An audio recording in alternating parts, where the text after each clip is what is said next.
जय महाराष्ट्र। आज आपले शिवसेना उद्धव बाळासाहेब ठाकरे आमचे कुटुंब प्रमुख आणि शिवसेना प्रमुख यांचा वाढदिवस आहे। त्यांचा वाढदिवस आज मतदारसंघामध्ये विविध उपक्रमांनी साजरा सकाळपासून आम्ही केलेला आहे।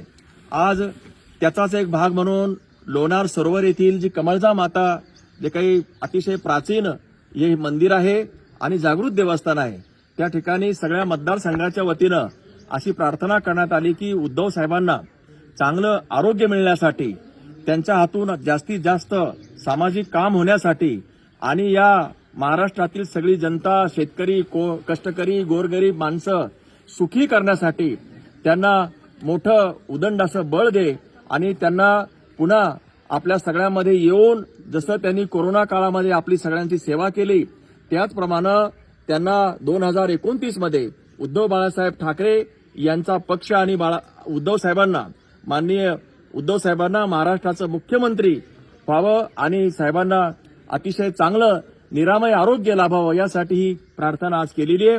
आपण बघता आहात कमळजा माता मंदिर जे आहे या सरोवरामध्ये पाण्याखाली गेलेलं आहे आणि पाणी काढण्यासाठीचा जो विषय आहे तुम्ही वारंवार शासनाकडे विधानसभेत उचललेला आहे। ही जी फाईल आहे याची ती फाईल आता केंद्र शासनाकडे जाऊन पडलेली आहे। आता महाराष्ट्र शासनासाठी आम्ही प्रयत्न केला पण केंद्र शासन या फाईलवर ढिम्म बसलेलं आहे आणि म्हणून मी या निमित्तानं पुन्हा जे काही ASIच्या अधिकाऱ्यांना, वन्य प्राणीजीव जे विभाग आहे त्या सगळ्या अधिकाऱ्यांना विनंती करतो की मी हे बघा, स्वतः मी इथे या पाण्यामध्ये आलेलो आहे, परिस्थिती अतिशय कठीण आहे आणि आता नवरात्रीचा उत्सव सुद्धा सुरू होणार आहे, त्याच्या अगोदर हे पाणी कोणत्याही परिस्थितीत काढण्यासाठी आम्हाला सहकार्य करा आणि हे जे कमळजा मातेचं मंदिर आहे ते पाण्यापासून आपल्याला मुक्त करा, अशा प्रकारची प्रार्थना करतो।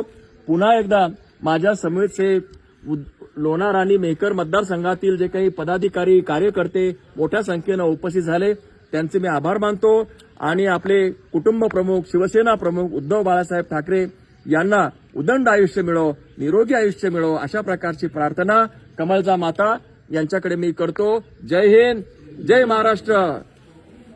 कमळजा माता की जय।